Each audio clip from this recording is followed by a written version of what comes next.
안녕하세요. 김호준입니다.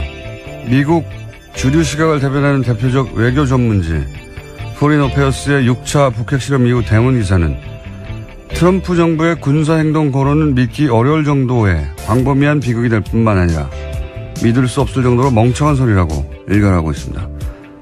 동시에 미국은 한국과 함께 지난 8년 오바마 정부 때보다 적극적이고 집중적으로 그리고 직접적인 협상과 경제 관계를 통해 북핵 문제를 해결할 수 있으며 끝없는 말 전쟁은 북한의 주장을 오히려 강화시킬 뿐이라고 지적하고 있습니다. 이런 기사가 나오는 이유는 트럼프 정부가 군사적 옵션을 계속 이야기하기 때문이죠.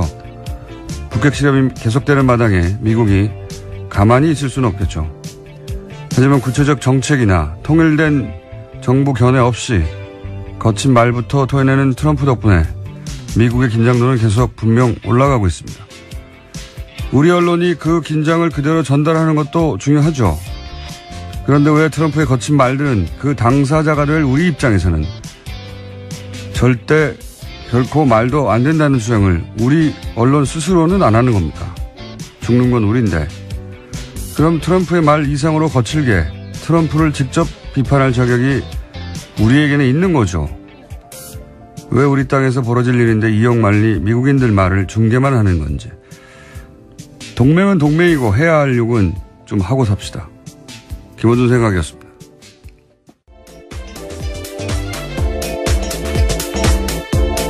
시사인의 김은지입니다.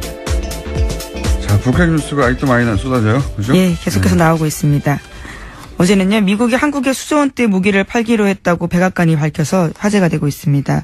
이를 트럼프 대통령이 개념적으로 승인했다라는 건데요. 개념적 승인이라는 표현은 의회의 최종 승인이 남아있다라는 뜻입니다. 다만 구체적인 무기 종류는 특정하지 않았는데요. 이번에 계획이 없었던 새로운 무기 판매를 승인했다는 뜻으로 읽힙니다. 아마 이제 한국 미사일 탄두 중량 제한 풀어주는 대가 주고받은 거겠죠? 네. 네, 물론 이에 대해서 청와대는요, 두 정상 간의 구체적인 무기 도입과 관련된 언급은 없었다라고 강조하고 있습니다. 직접 얘기를 하지 않고 실무 차원에서 얘기를 했거나, 뭐, 상징적으로 얘기했거나. 근데, 과거를 되돌아봐도, 그러니까, 60여 년간 우리한테 무기를 계속 팔아왔잖아요. 예. 세계 최대 무기 장사꾼이죠, 미국이. 그런데, 장사할 기회를 놓치지 않을 것이고, 과거에 처음으로 사거리 풀어줬을 때가 이제 김대중 전 대통령 때인데, 그때도 그거 늘어지면서 탄도미사일 팔았어요. 예. 미사일 제한을 풀어주지 않고 무기 많이 팔아먹었죠. 그러니까, 이 탄도 중량은 무제한으로 해제하면서 주고받은 거니까, 이건 뭐 있을 수 있는 거래라고 보긴 합니다. 예. 근데 이걸 이제 미사일 주권 회복이라고 일부에서 얘기를 하는데 그런 이유가 있죠. 예. 7월 달인가요? 제가 한번 얘기한 것 같은데. 이게 이제 협정도 조약도 아무것도 아니고 미국이 가이드라인, 지침을 만들어가서 시작된 거거든요. 지침. 기분 나쁘게. 미사일 개발에 관한 자율 지침이라고 79년에 만들었어요. 예. 자율이 무슨 자율입니까? 예. 미국이 하지 말라고 해서 못한 건데.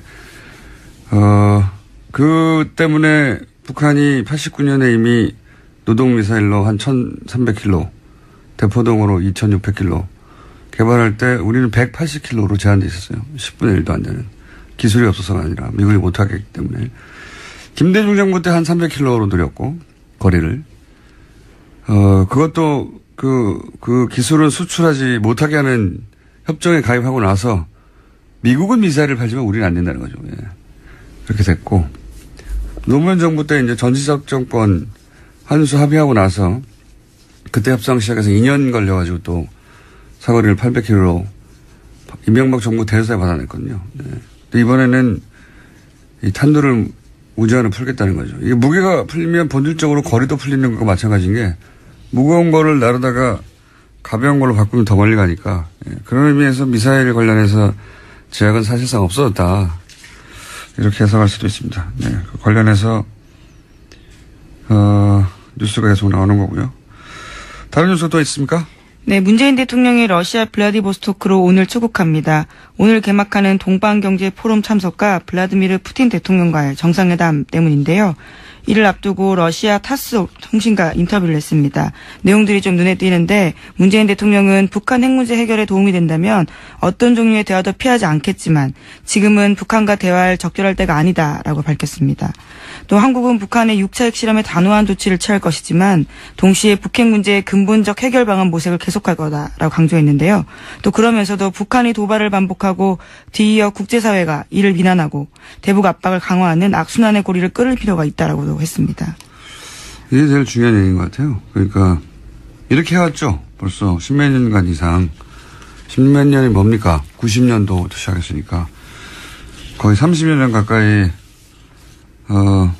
북한이 핵 관련해서 뭔가 도발을 하고 경제 제재하고 압박 강화하고 하지만 또 핵 개발하고 이걸 근본적으로 끊긴다는 거죠. 뭔가 큰 그림을 준비하고 있는 것 같고요. 그게 성공할 수 있기를 바라는데 어쨌든 제일 중요한 멘트는 뒤에 가장 긴 것 같습니다. 예. 이 고리를 끊어야 한다. 그리고 푸틴도 몇 마디 했죠. 예. 네, 푸틴 러시아 대통령이 북한 정권의 안정을 보장받는다면 핵무기를 포기할 수도 있을 것이다 라고 말했는데요. 러시아 이타르타스 통신은 푸틴 대통령 이야기를 이렇게 전했습니다. 어제 브릭스 정상회의 끝나고 취재진과 만나서 한 이야기인데요. 북핵 문제를 제대로만 푼다면 전 세계적 재앙이 올 수 있다. 제재로만. 예. 경제 제재로만 안 된다는 거죠. 예. 제재로만 푼다면 전 세계적 재앙이 올 수 있다. 예. 예, 또 영국 BBC가 전한 푸틴 대통령 말도 있는데 북한은 그들의 안정이 보장되지 않는다면 풀을 뜯어먹는다 해도 핵 프로그램을 포기하지 않을 거다라고도 말했다고 합니다. 중국도 그랬어요. 중국이 이제 핵 개발을 50년대 말에 하려고 할 때 그때 이미 핵을 가지고 있던 소련도 이제 먼저 핵을 가진 미국과 소련은 자기들만 가지고 있고 싶었거든요. 그래서 중국의 모택동이 핵개발 선언하자 미국만이 아니라 소련도 경제 제재하고 뭐 악마라고 하고 난리 났었어요, 그때. 근데 모택동이 그러면서 이제 중국에 대해서 미국이 지금 북한에 대한 대응하고 거의 유사합니다. 북경을 폭격한다. 그때 핵실험이 신장 위구르인가 거기서 있었거든요. 예, 거기도 폭격한다고 하고 핵 개발하는 기지가. 거기 대해서 모택동이 뭐라고 그러냐면 10,000년이 걸려도 개발할 거라고 했었고 예. 우리 공격해라. 그러면 우리 인구 6억인데 3억 죽고 3억 남아도 우리는 계속 한다는 얘기도 했고 바지를 전당포에 맡겨도 개발하겠다고 하도 했고 뗄나무로 불을 지펴서라도 핵 개발한다고 했어요. 예. 결국 그래서 핵 개발했고 근데 당시 중국이 핵을 개발했던 이유 가장 중요한 이유 중에 하나가 저거였죠. 북한이 북미 협정을 원하잖아요. 그때 중국은 중미 협정을 원했어요. 안전 보장을 위해서. 평화체제 협정. 네. 당시 이제 소련과 구소련과 미국은 핵을 가지고 있는데 자기들은 없다 보니까 그래서 결국은 64년에 성공하고 나서 그 뒤에 이제 핑퐁 회의가 실제 열렸죠. 중미 회의가 그래서 국교 정상화가 된 겁니다. 그 전까지는 미국하고 경제 제재해서 북한이 지금 겪는 것과 비슷한 소련도 그 역사를 봐왔기 때문에 비슷한 얘기 풀을 뜯어먹는다 먹어도 포기하지 않을 거다. 중국도 그랬거든요. 비슷한 뭐지 뗄나무로 불을 지펴서라도 개발하겠다고. 그런 얘기를 이제 푸틴이 한 거죠. 자기들은 봐왔으니까. 자, 다음 뉴스는요? 네, 국정원 댓글 소식도 계속해서 전해드리고 있습니다. 민간인 팀장 가운데 검찰이 전직 국정원 직원 2명에게 구속영장 신청했습니다. 양지의 기획실장을 지낸 노모 씨에 대해서는 원세현 전 국정원장의 공직선거법 위반의 공범으로 청구했고요. 또 현직 양지의 사무총장인 박모 씨에 대해서는 증거인멸 혐의로 영장을 청구했다고 합니다. 제일 웃긴 거는 이렇게 소위 국가정보원의 요원들이었는데 은퇴하고 나서 댓글 찬반 교육을 시키고 있었다는 거 아닙니까? 인터넷 포털에 게시판이나 들어가서 어떻게 댓글 찬반을 올리냐 내리냐. 국정원 했다는 게 너무 치욕스러운 겁니다, 사실. 예. 그런 전문가들을 모아놓고 댓글 찬반 교육을. 예, 아무래도 퇴직 직원이다 보니까 인터넷이 상대적으로 덜 익숙한 직원들이라서 모여가지고 다 같이 컴퓨터 공부를 했다라는 거죠. 그냥 컴퓨터 공부라는 게 댓글을 어떻게 달고 찬반을 어떻게 올리냐. 그렇죠. 인터넷 여론 공작에 대한 기술을 배운 겁니다. 부끄러운 일입니다, 정말. 다음 뉴스는요? 네, 어제 국정원 댓글 연루 의혹을 받는 서경덕 교수에 대한 이야기 해드린 적이 있는데요. 또 다른 해명이 나왔습니다. 다른 프로젝트로 국정원에서 실비를 받은 적이 있다라는 건데요. 서 교수는 예민한 주제를 다뤄 국정원 쪽에 연락한 사실은 있지만 댓글과 관련한 제안이나 돈은 받지 않았다라고 해명했습니다.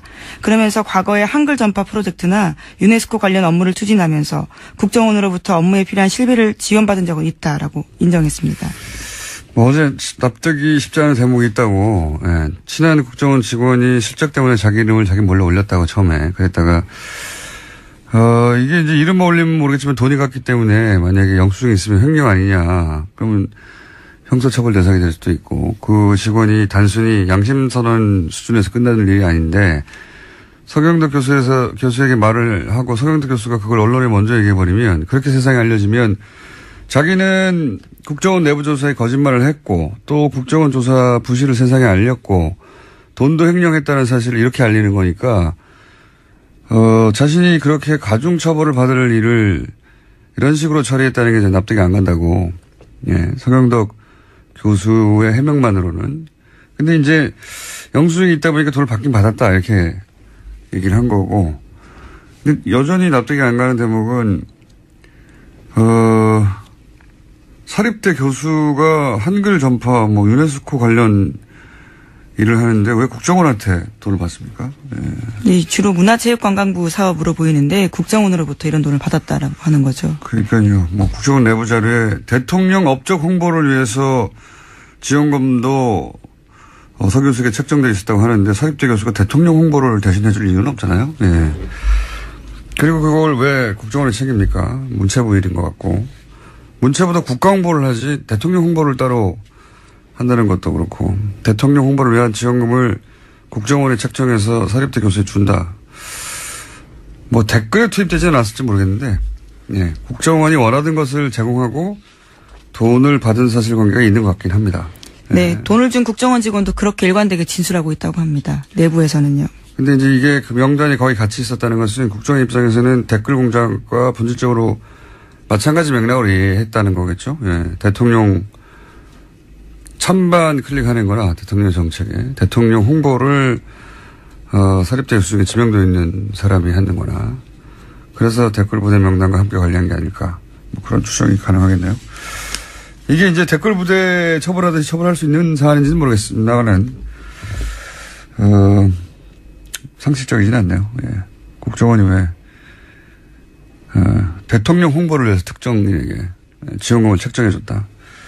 하여튼 그런 일이 있습니다, 지금. 더 이상한 일도 밝혀질 것 같아요, 앞으로.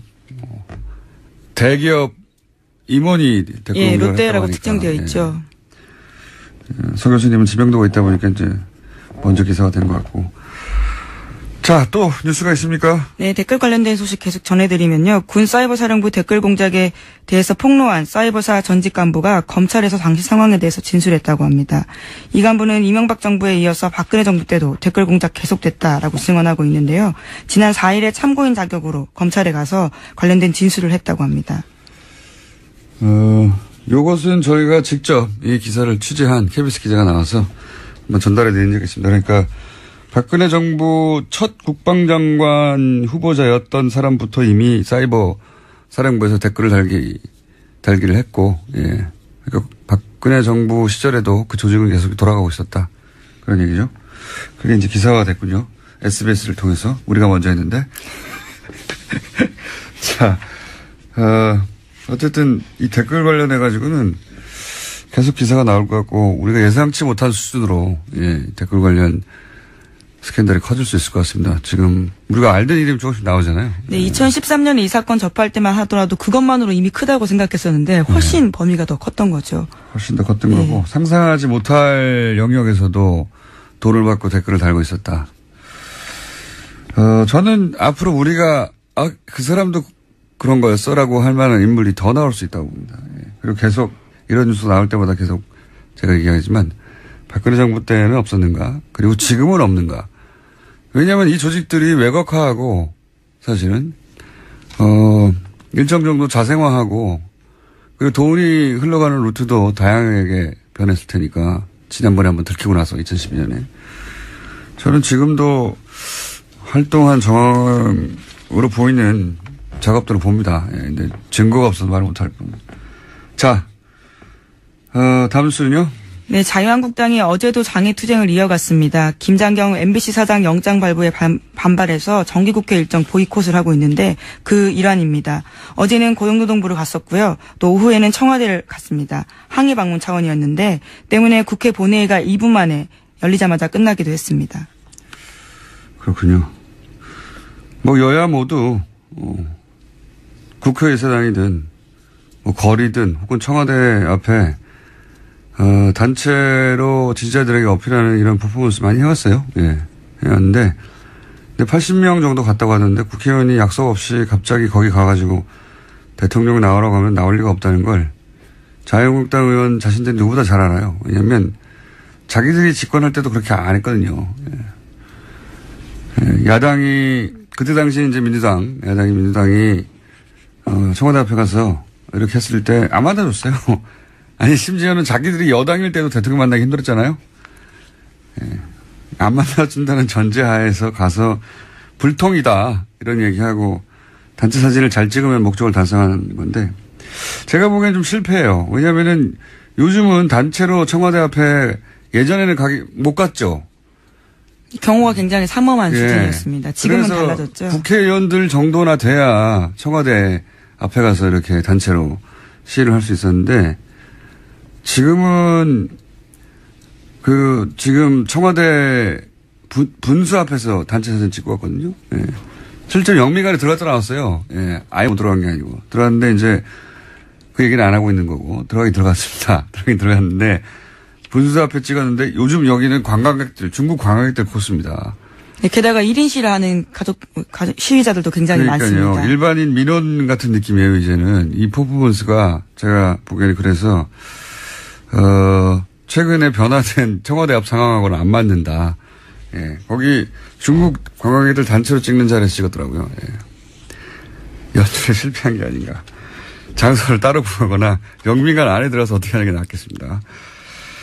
자, 하여튼 그런 퍼포먼스가 있었습니다. 크게. 다음 뉴스는요? 네, 이와 관련해서 자유한국당 홍준표 대표가 어제 대통령 해외 순방 중에는 장애투쟁을 하지 않겠다라고 밝혔습니다. 그러면서 10년 전에 자신들이 장애투쟁으로 정부의 잘못된 정책을 막아선 적이 있다면서 자신들의 지지율을 걱정하는 사람들이 많은데 밑바닥에 와 있기 때문에 더 이상 떨어질 게 없다. 그래서 결집해서 반등하는 일만 남았다라고 밝혔습니다. 네. 9월 정도 되면 3개월 정도 지나면 이 정부 지지율 다 떨어질 거라고 했었기 때문에, 예. 그런 얘기도 했었죠. 그러다가 이제 올해 말 정도 되면 다 떨어질 거라고 또 얘기하고, 지금은 반등하는 일만 남았다고. 좀 답답하겠죠. 사실은. 네. 야당들이 지지율을 끌어올리는 게 지금 굉장히 중요한데, 잘 안 되니까 답답하겠죠. 그래서 이런 퍼포먼스도 하는 거고. 하여튼 관련해서 여러 가지 말들이 나오고 있습니다. 예. 지지자들에게 이제 우리가 이렇게 절박하다는 걸 보여주는 거잖아요. 예. 자, 다음 뉴스는요. 어제 김장겸 MBC 사장이 서울 서부지방고용노동청에 출석했습니다. 김 사장은 부당노동 행위는 없었다라고 말했는데요. 노동청은 우선 김 사장을 상대로 지난 2012년 파업에 참가했던 사람들에 대해서 업무와 전혀 상관없는 곳으로 발령한 경위를 집중 조사했다고 합니다. 이게 김기춘 전 비서실장이 그 수많은 의혹 중에서도 갑자기 본인은 아마도 그렇게 크게 생각하지 않았을 블랙리스트로 결국은 단죄되었는데 김장겸 MBC 사장도 이런 발령 때문에 본인이 이렇게 조사받거나 그러지는 않을 거라고 상상했을 것 같아요. 예. 근데 MBC 사장이 지금 이제 부당노동 행위 그런 이제 출석이 됐고 사법 처리 가능성이 저는 상당히 있다고 봅니다. 네, 현행노동법에는 노조활동을 이유로 근로자에게 불이익 주는 것을 금지하고 있는 상황입니다. 불이익이 대단히 구체적이고 대상이 너무 많고 예, 사례가 많은데 많은 것도 많은 것이지만 장기간 이루어졌기 때문에 이거는 뭐 경영진이 불리한 사안인 것 같네요. 예. 자, KBS 노조 쪽은 어떻습니까? 네, 어제 이인호 이사장과 조우석 이사에 대해서 해임 청원서를 방송통신위원회에 제출했다고 밝혔습니다. 방통위가 대통령에게 KBS 이사 임명을 추천하는 권한이 있는 만큼 해임을 할 권한도 있다라는 겁니다. KBS는 방통위에 제출을 했고 MBC 사장은 노동청에 출석을 했고 그런 상황이군요. 방송 쪽 관련해서 또 다른 뉴스가 나온 게 있습니까 혹시? 네, 또 어제 SBS 노조에서도 관련된 폭로를 했는데요. SBS 윤세영 회장이 박근혜 정권을 비판하지 말라는 취지의 보도 지침을 내렸다라는 주장이 제기됐습니다. 2015년 초 윤 회장이 보도본부 부장 이상 보직자 전원을 모아서 박근혜 정권을 비판하지 말라는 취지의 이야기를 했다라는 겁니다. 지금 이제 공영방송을 하는 것들이 다들 이명박 박근혜 정권 때는 납작 엎드려 있었죠. 실제. 납작 엎드려 있었고 이런 뉴스들이 이상하지 않습니다. 사실은. 네. 실제로 그랬다고 추정할 만한 사안들이 너무 많으니까 상황들이. 자, 최근에 그래서 공영방송들 이제 구성원들이 더 이상 이렇게는 안 된다고 파업도 하고 또는 폭로도 하고 있는 와중입니다. 오늘 여기까지 하겠습니다. 시사인의 김은지였습니다. 감사합니다.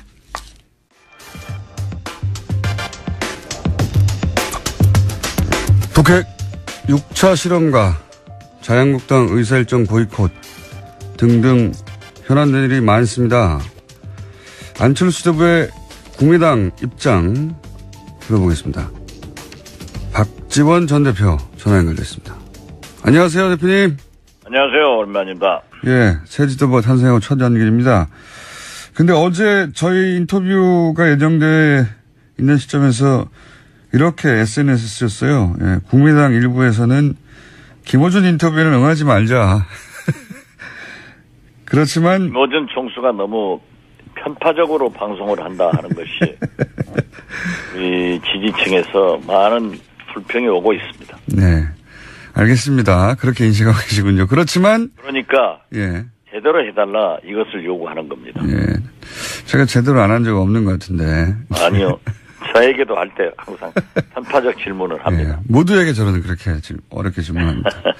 그런데 이제 무슨 질문을 하건 나가시겠다고 이렇게. 저는 뭐 나가서 김어준 총수한테 이렇게 불평도 하고 이거 좀 시정 좀 해달라 하고 청탁도 할 수 있는 이치에 있기 때문에 나옵니다. 예.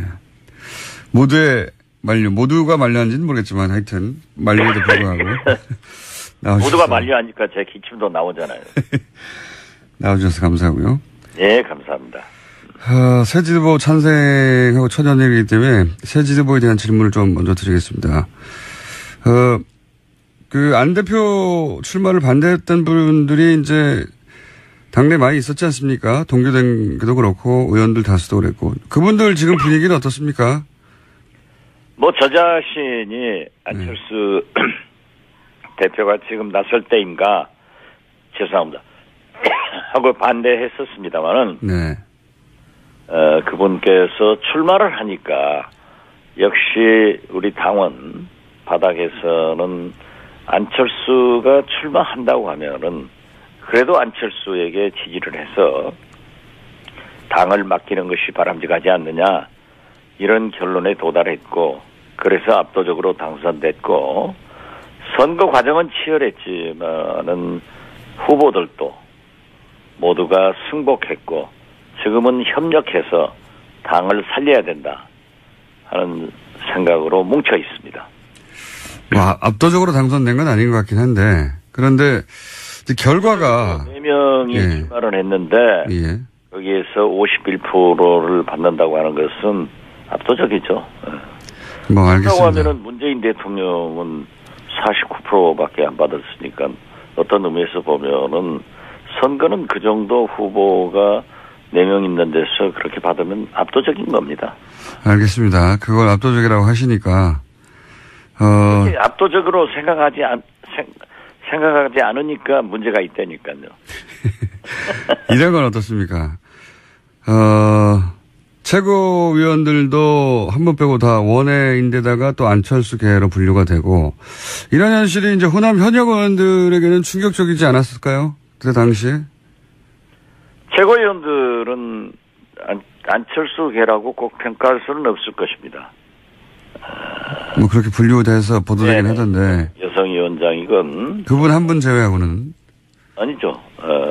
박주원 최고위원도 그렇지 않고 뭐 장진영 최고위원은 저하고 가깝습니다.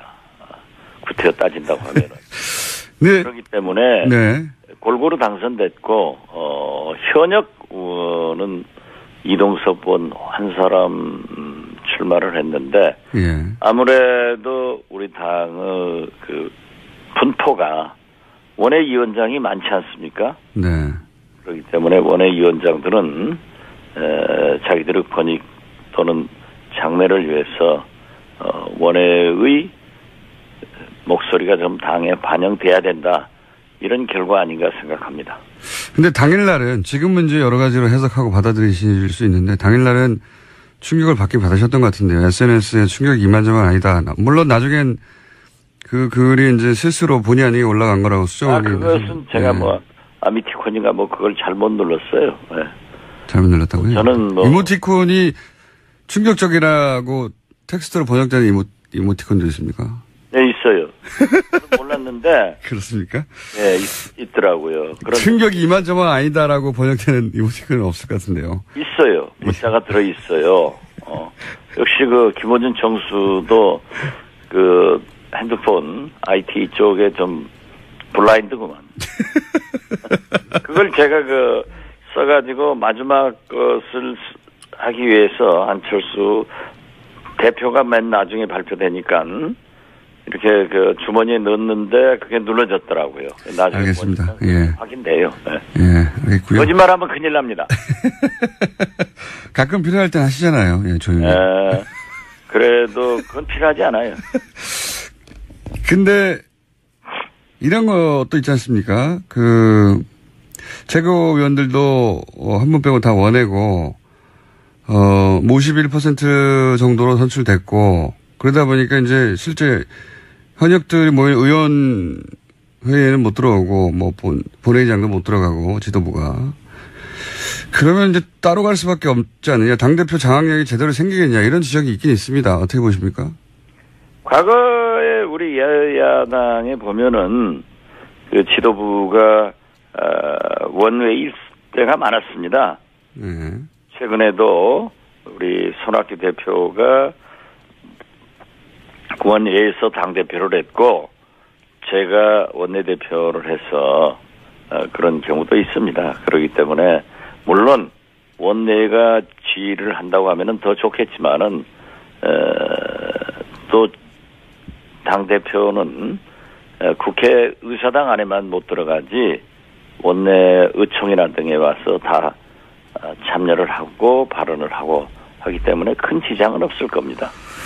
제가 그런 이유를 여쭤보는 이유, 그러니까 지도부의 지도력 혹은 뭐 대표성 이런 게 좀 의심받지 않겠냐 왜 이런 질문을 드린 이유가 안철수 대표 출마 명분이 당 지지율을 끌어올리는 건데 지금 당대표 되고 나서 당 지지율이 여러 여론조사에 의하면 오히려 하락 국면이거든요. 이렇게 되면 그런 면에서도 안 대표의 명분도 그리고 안 대표의 대표성 지도력 이런 거 의심받게 되는 상황 아닌가요?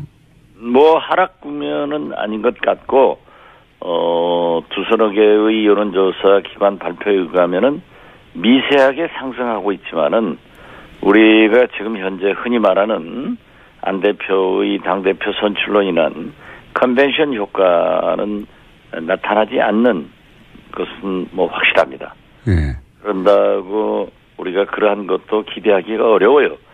지금 현재는 문재인 대통령의 지지도가 태풍이 불고 있거든요. 보십시오. 최저임금 상승, 비정규직 정규직화, 탈원전, 아동수당 인상, 노인수당 인상, 건보 적용 범위 확대. 누가 반대하겠어요? 누가 싫다고 하겠어요? 잘하고 있는 것도 아니에요. 그렇지만은 이제 최저임금을 상승했을 때의 자영업자나 중소기업의 피해, 비정규직을 전부 정규직화할 수 있는가 때의 노동계의 반발, 탈원전 반드시 해야 되겠지만은 전기료, 전기 부족 등의 미래, 또 건보료 이런 것을 전부 보면은 세금 폭탄, 건보료 폭탄, 이런 폭탄이 예상되기 때문에 좀 더 장기적으로 보면은 문제점도 있다. 그러나 지금 당장은 다 해준다는데 누가 반대하겠어요? 아니, 제 질문은 그게 아니고 안철수 대표가 본인이 그러니까 본인이 나가면 당 지지율이 올라간다고 해서 나왔는데 안 올라간다는 거죠. 예. 정당은 예. 그렇게 해서 대통령과 민주당의 지지도가 기대치가 높기 때문에 올라가는데 우리 야당은 상대적으로 올라갈 수 있는 구멍이 없죠. 구멍이. 그럼 어차피 내가 나가도 안철수 대표가 나와도 안 올라갈 거였으면 명분 자체도 그냥 명분일 뿐이었다는 거 아닙니까? 그렇기 때문에 제가 안철수 대표를 옹호하는 것이 아니라 제가 늘 얘기했던 대로 잘할 때는 박수 쳐주고 그물 쳐놓고 기다리면은 그렇죠. 항상 하시는 찾아오지 편이죠. 않느냐.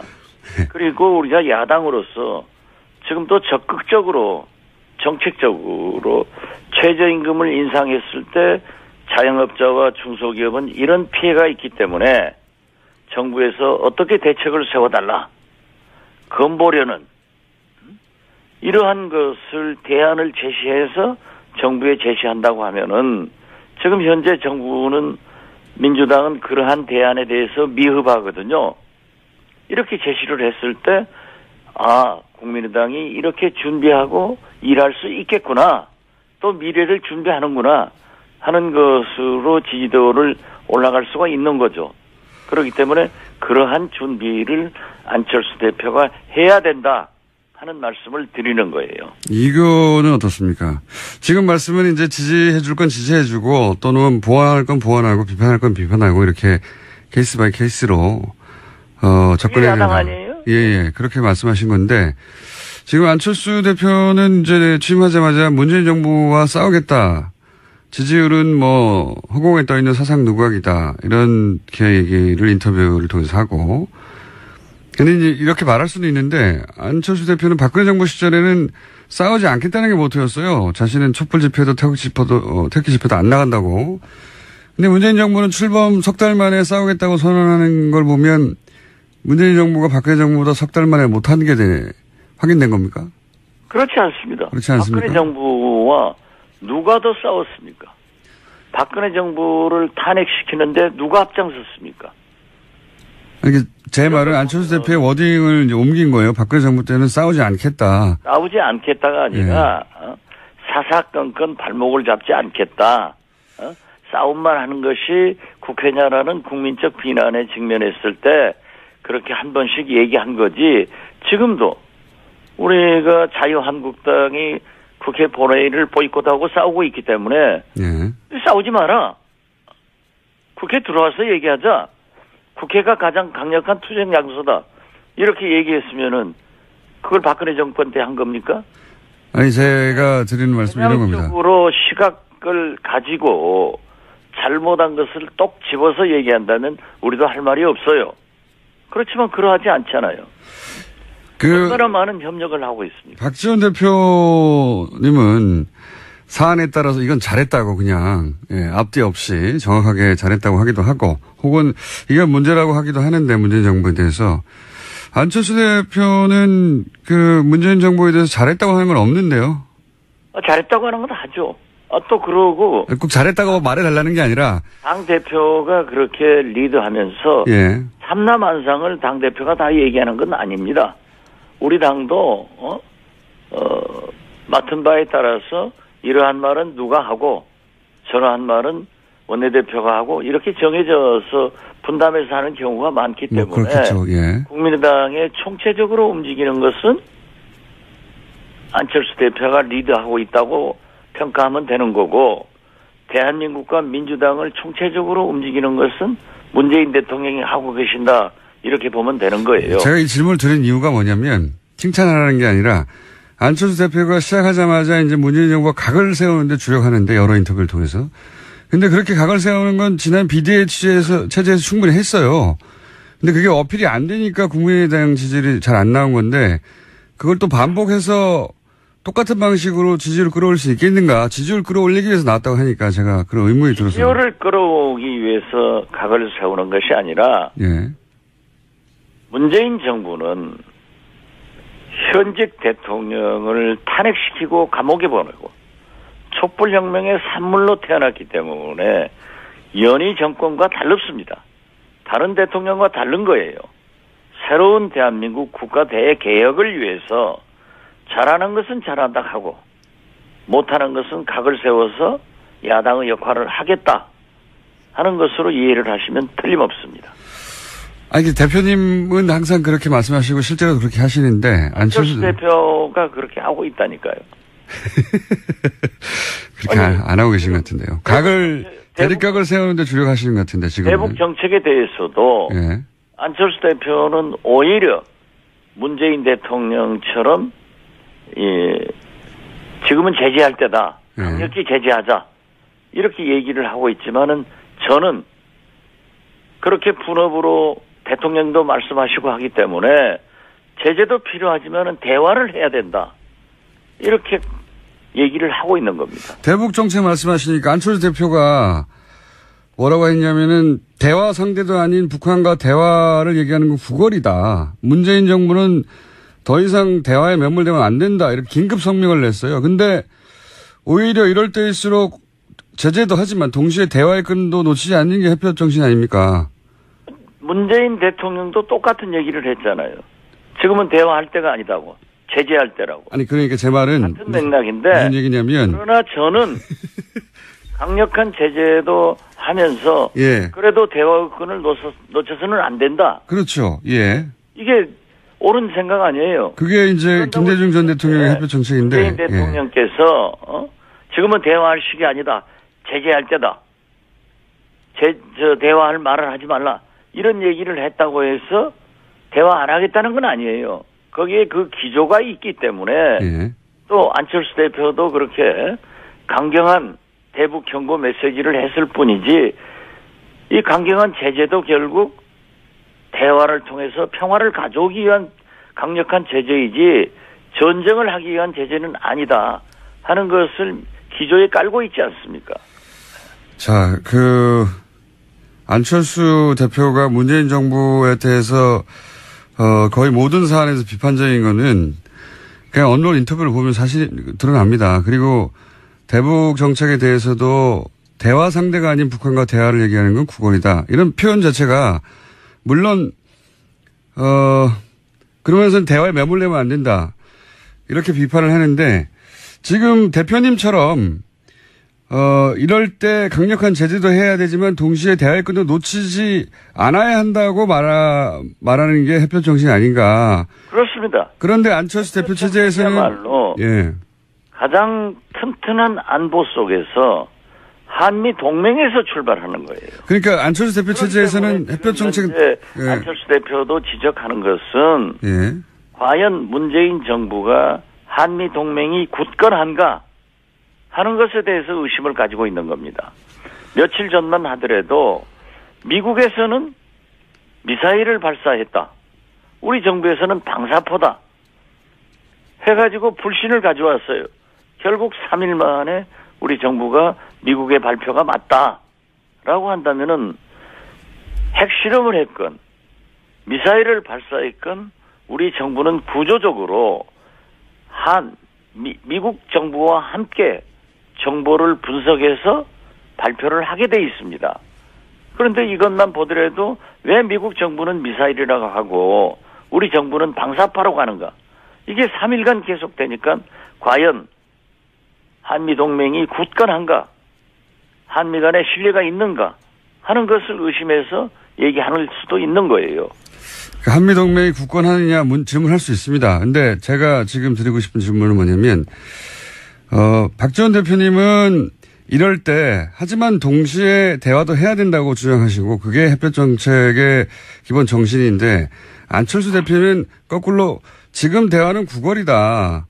대화를 하면 안 된다는데 방점을 든단 말이죠. 방점이 달라요. 그러니까 그건 마찬가지예요. 똑같이 말이 똑같지가 않지 않습니까? 대통령께서도 예. 지금은 북한과 대화를 할 때가 아니다. 하면은 그거 액면 그대로 말씀하시는 거예요? 안철수 대표도 지금은 북한 핵실험을 했기 때문에 우리가 강경한 강경한 보복 조치나 대응을 생각할 때지 뭐 대화를 부결하거나 뭐 북한하고 어쩌자 하는 것은 아니다. 이런 좀 그 대북 메시지로 얘기하는 거지 그걸 대화를 무시하고 햇볕 정책을 버리고 이런 뜻은 결코 아니라는 것 다시 한번 말씀드립니다. 알겠습니다. 뭐 정치는 말로 하는 거라 이 말이 이제 뭐 대화를 구걸이라고 표현하면 방점. 미국 헤일리 주 유엔 대사도 구걸이라는 말 썼잖아요. 물론 썼죠. 그런다고 트럼프 대통령도 항상 평화, 대화를 얘기하고 틸러슨 미 국무장관이나 매티스 국방장관도 똑같은 얘기를 하잖아요. 제가 이런 질문을 드린 이유는 이제 안철수 대표가 지난 대선 때부터 그랬지만 이 대북 정책을 약간 수정해서 햇볕 정책 쪽이 아니라 중도 개혁 표방하면서 이 대북 정책에서 수정 노선을 거두려고 하는 게 아니냐. 그래서 왜냐하면 지난번에도 제기됐던 문제고 이번에도 이제 대북 문제가 나오니까 거기에 대해서 이런 워딩을 하는 걸 보면 그것은 저도 지적한 바예요.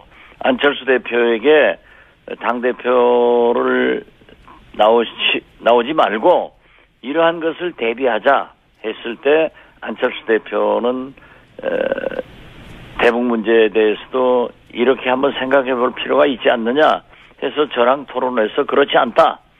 우리는 햇볕 정책을 지키면서 햇볕 정책이야말로 어떤 의미에서 보면은 가장 보수적인 대북 정책이다. 보수가 뭡니까? 튼튼한 안보, 한미 동맹을 강조하지 않습니까? 여기에서부터 출발하는 거기 때문에 김대중 대통령도 저에게 남북 정상회담 특사를 맡기면서도 미국 정부에 숨소리까지 알려줘라. 미국의 신뢰를 얻지 않고 미국의 도움을 받지 않고는 북한에서도 우리를 믿지 못하고 결국 남북 정상회담을 할 수 없다. 그렇기 때문에 그렇게 하도록 했다 하는 것을 설명하면서 우리가 햇볕 정책을 지키는 것이 좋다. 문재인 대통령도 지킨다고 하지 않느냐. 그렇게 해서 안철수 대표도 저하고 의견 조율을 했어요.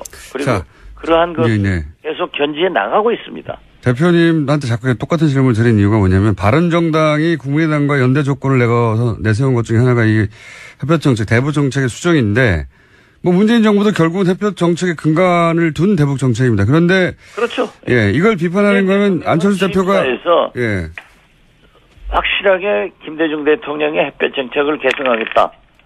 근데 이제 제가 이 질문을 계속 드린 이유는 안철수 대표가 이렇게 대북 정책에 대해서 계속 공격하는 게 혹시 이 보수 대연합 혹은 뭐 중도 연대 이런 식의 정계 개편 얘기가 나오지 않습니까? 그런데 네. 걸림돌로 햇빛 정책이 나오니까 이걸 좀 덜어내서 부담을 덜어내고 정계 개편의 가능성을 좀 높이려고 하는 거 아닌가? 저는 그런 것은 아니라고 생각합니다. 그런 건 아니라고 생각하세요? 그리고 이미 전당대회 과정에서 여러 번의 후보 토론을 통해서 확실하게 밝혔기 때문에 저는 그렇게 생각하지 않습니다.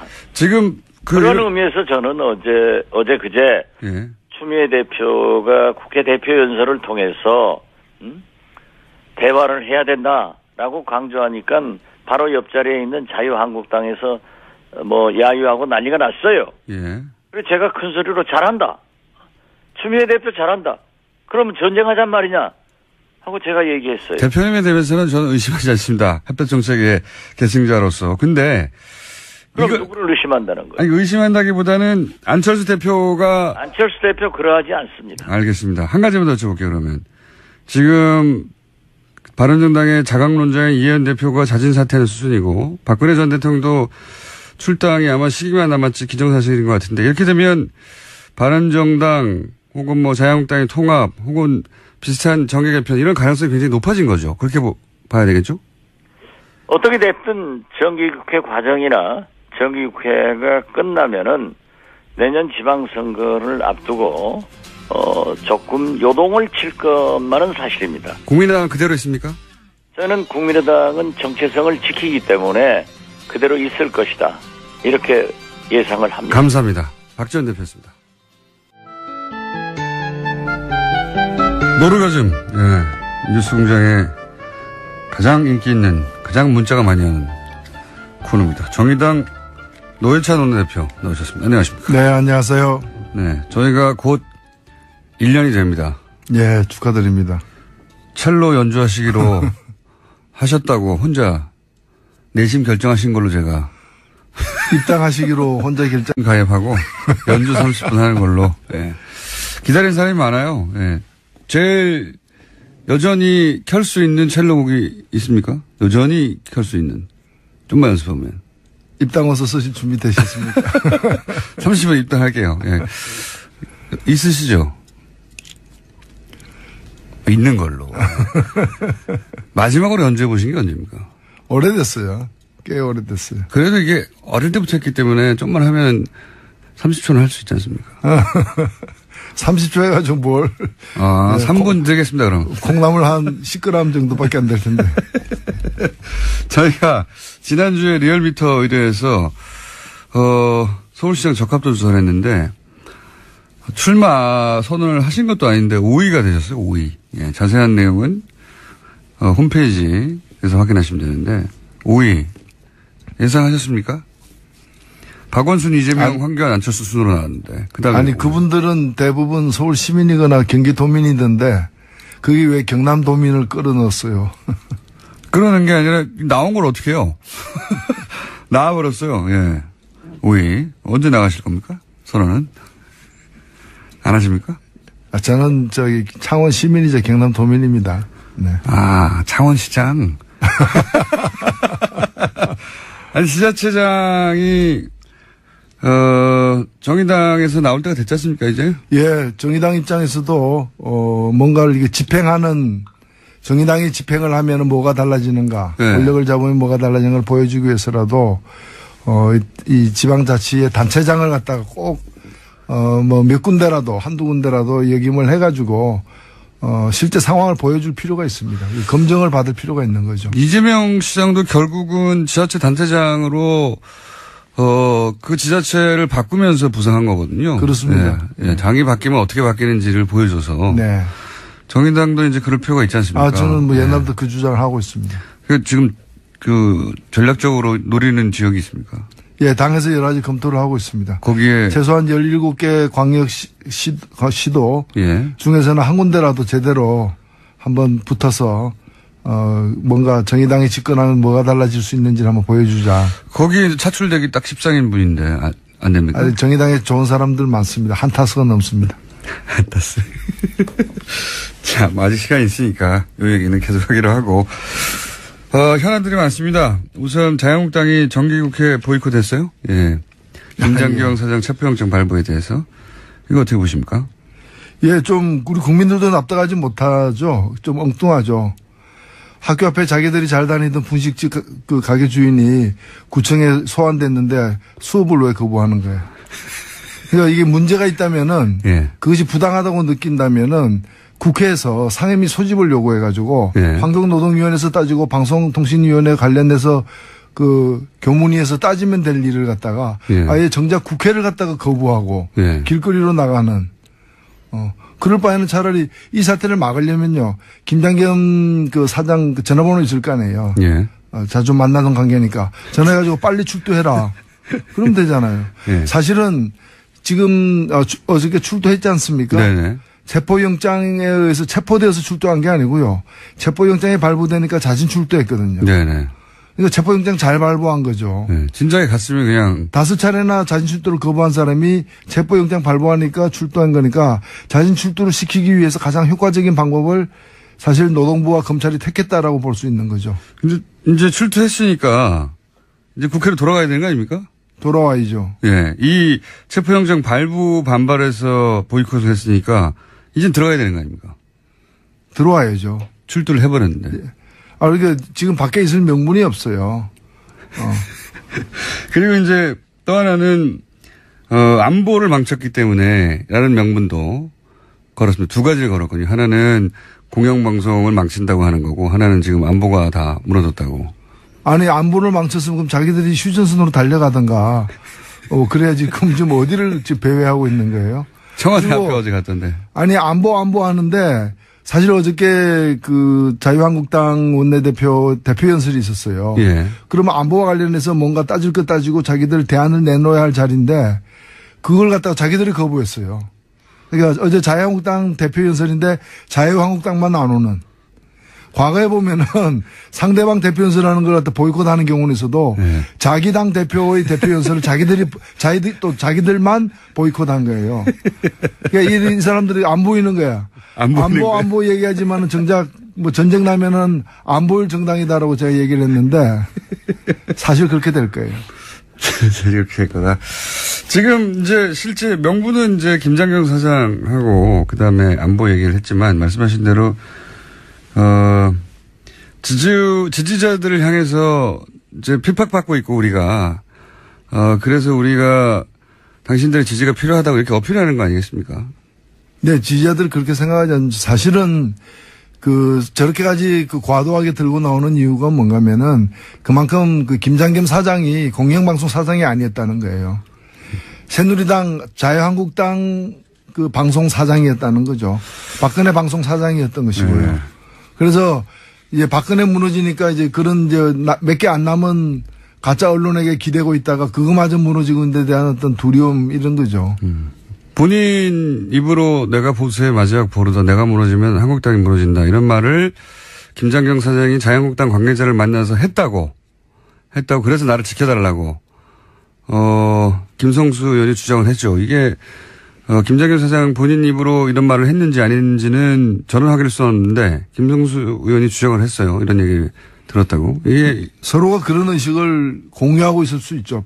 제가 볼 때는 하나 빠진 게 이제 박근혜 전 대통령인데 박근혜 전 대통령, MBC 김장겸 사장과 같은 어떤 가짜 언론인들 그다음에 자유한국당 이 세 축이 서로가 상대방이 무너지면 나도 무너진다라는 그런 위기감으로 서로 혼연일치되어 있는 부분인데 우리가 알고 있다시피 가장 큰 기둥인 박근혜 대통령이 무너졌잖아요. 예. 나머지는 무너지는 게 너무 당연한 거죠. 무너져야 하는 것이고요.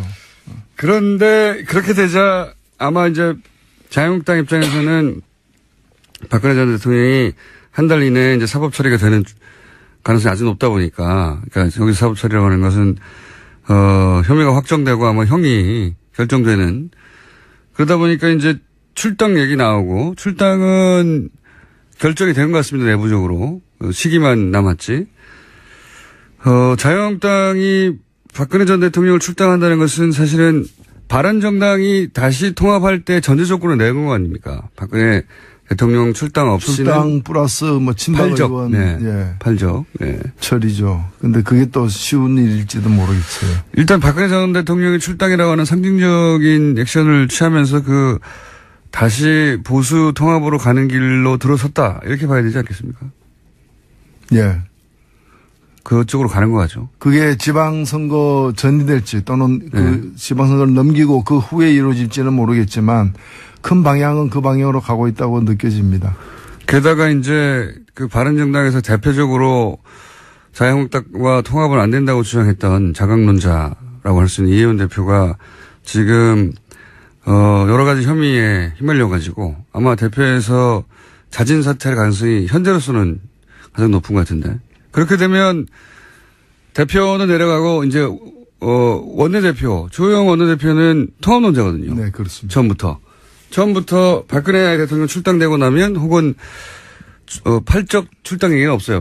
하여튼 잘 책임 있게 행동하고 나면 통합할 수 있다. 그럼 통합론자가 바른정당을 이끌게 되는 거니까 시간의 문제지 이제 통합적으로 계속 가지 않을까.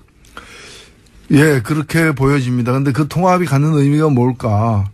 제가 볼 때는 이제 당사자들, 특히 정치인들, 선거에 나가야 되는 사람들 입장에서는 지지 기반이 겹치는 사람들끼리 같은 선거구에서 경쟁해야 되는. 그렇죠. 스스로 출혈을 감수해야 되는 상황을 피하는 것이 이제 정치적 이해를 따지면 맞는 거죠. 그러나 그나마 이 바른정당의 지지자들은 자유한국당과 차별화되었기 때문에 예. 구악과 거리를 두었기 때문에 그리고 새로운 그 보수를 한다고 선언했기 때문에 모여든 지지자들인데 그 구악과 이렇게 결합하게 되면은 서로 시너지 효과가 아니라 서로 감소의 효과, 서로를 갖다가 이렇게 사실은 죽여버리는, 그래서 당으로서는 제가 볼 때는 그 이득이 그렇게 크지 않을 수 있다라고 보여집니다. 이거는 어떻게 보십니까? 이제 정계 개편. 그러니까 2급수하고 3급수 섞으면 3급수가 되지 2.5급수가 되는 게 아니거든요. 이 가능성은 어떻게 보세요? 그러니까 과거에 새누리당이었던 사람들이 다시 뭉쳐야 된다. 문제가 됐던 박근혜 전 대통령 혹은 친박 몇 사람만 빼고는 이 흐름이 하나 있고 지금 얘기한 건 그 흐름이고요. 또 하나의 흐름은 김무성 전 대표가 여러 사람 만나면서 자유한국당의 일부, 바른정당의 일부, 국민의당 일부 이렇게 해서 뭐 중도 뭐 연합 이런 식의 구상도 나오고 있습니다. 어느 쪽이 더 가능성이 높을까요? 글쎄요, 뭐 통으로 예. 그 세 당이 특히 뭐 국민의당까지 포함해서 바른당과 자유한국당이 통으로 이렇게 뭉쳐지는 일은 없을 겁니다. 제가 그 일은 본다. 뭐 예. 어렵다고 보고 그 과정에서 다 쪼가리 나가지고 특히 예. 국민의당이나 그 바른정당의 일부 파편 가지고 이제 자유한국당과 결합하는 예. 그런 일들은 있을 수는 있는데 당이 통으로 움직일 수는 없다. 그러나 국민의당 같은 경우에는 나름대로 덩치가 크고 예. 하기 때문에 그 지켜볼 거예요. 그러니까 아직 시간이 너무 많이 남았고 다음 기준이 다음 총선이거든요. 다음 총선까지 시간이 너무 많이 남았고 지방선거에 확 이렇게 되지는 않을 거라고 보시는 거군요. 그렇죠. 의원들이 직접 걸린 게 아니니까. 예, 지방선거가 사실은 뭐 기초의원 한 명 한 명이 다 중요하긴 한데 국회의원들에게는 그러나 뭐 아직도 그런 이제 제가 볼 때는 자유한국당이나 국민의당 같은 경우에는 다음 총선 이전에 자신들이 지지율이 1위가 되는 예. 그런 어떤 지금으로서는 이제 전혀 상상하기 힘든 그런 변화가 있을 수 있다. 그게 정치다라는 믿음을 딴 쪽에서 보면 망상으로 보이겠지만 그런 걸 여전히 버리지 않고 있기 때문에 네. 계속 이제 시간을 더 지켜볼 거예요. 정치인들은 그런 남들은 아무도 안 믿는 본인들의 지지율이 반드시 올라갈 거라고 하는 믿음이 비정상적으로 강하죠. 그렇죠. 저도 보면은 도저히 안 될 것 같은데 그 비정상적으로 강한 분들이 정치를 하더라고요. 아, 그렇습니다. 예. 그리고 그 비정상적으로 강한 믿음이 결국 뜻대로 안 되는데도 불구하고 다음에 또 나오고 다음엔 될 거야. 그렇죠. 한 번만 맞으면 된다. 그 복권 사는 거하고 똑같은 거예요. 예. 당첨될 때까지 사는 거죠. 그리고 떨어지는 경우가 많을수록 당선 확률이 높아진다고 또 착각하는 거예요. 많이 떨어졌으니까. 이제 다음은 될 거야. 다음은 될 거다. 예. 그렇죠. 성공 사례가 극히 일부 있죠. 극히 일부를 보고 자기도 그렇게 될 거라고. 아, 그렇죠. 예. 그래서 이제 지금 보기에는 전혀 가능성 없는 그 그림들을 많이 그리죠. 예. 근데 저는 여기서 우리가 이제 어차피 한국에도 이제 보수 유권자들도 있고 보수 세력에는 당연히 있을 수밖에 없는데 그렇죠. 예. 제대로 된 보수여야 하지 않겠습니까? 그런 관점에서 보자면은 그 이제 이분들이 박근혜 전 대통령도 닮지 못하고 있다. 사실 과거에 그 차떼기 사건 났을 때 예. 그래서 불법 정치 자금을 뭐 그 거액을 예. 이제 받아가지고 당이 이제 만신창이 되었을 때 트럭으로 날랐다 뭐 했을 때. 예. 뭐 트럭 키를 갖다가 고속도로 휴게소 주고받으면서 이제 통으로 이렇게 트럭에 돈이 잔뜩 실려 있고. 예. 그 차떼기 사건 때 그런 일이 있었어요. 비대위원장이 되었던 박근혜 당시 예. 그 대표가 그 당사 현판 나무로 된 거 예. 그거 하나 떼들고 천막으로 갔단 말이죠. 그게 상징적 조치였지만은 모든 거 버리내고 사실 당시에 그 자기들 재산으로 됐던 수백억짜리 당사와 연수원도 다 국가에 헌납하지 않았습니까? 예. 그래서 그런 정도로 이제 국민들에게 이제 뼈를 깎는 어떤 그런 아픔을 스스로 감내하는 걸 보여주면서 자기들을 지키려고 했는데 지금 이 당이 사실 지금 정권 교체가 된 게 아니거든요. 정권이 자유한국당에서 민주당으로 교체된 게 아니라 자유한국당 정권은 붕괴되었어요. 예. 붕괴되고 5.19 선거에서 새 정권이 탄생한 건데 그러면 이제 그 이상을 해야 되는데도 불구하고 지금 보면은 처음에는 뭐 간판만 떼고 나가는 게 아니고 뭐 야 이왕 나가는 거 다 갖고 가 돈 될 만한 거 다 갖고 가자 그러다가 이제는 뭐 나갈 거 뭐 있어 그냥 간판만 바꿔 달면 되지. 근데 간판도 안 바꿔 달고 있잖아요. 간판도 안 바꿔 그냥 야 그 이제 뭐 영정사진 그 하나 치워. 영정사진 치워. 예.